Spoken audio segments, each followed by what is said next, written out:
তাহলে কি বলেছে আমি প্রশ্নটা আরেকবার করি, এ হলো বি এর ছেলে।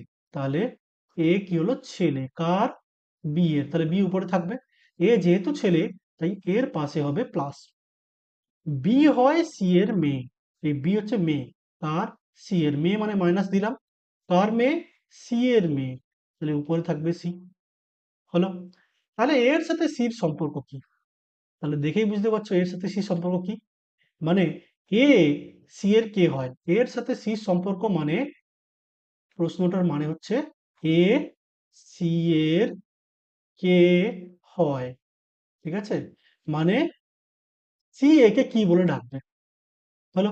সি ছেলে না মেয়ে, আমরা এই উত্তর, এই প্রশ্ন থেকে বুঝতে পারিনি। তাহলে তুমি ভাবো নিজেকে, নিজেকে এ বলে ভাবো। তুমি একজন ছেলে বলে ভাবো নিজেকে। তোমার নাম হচ্ছে এ, তোমার মায়ের নাম হচ্ছে বি, যেহেতু মাইনাস দেওয়া আছে তোমার মা হচ্ছে বি।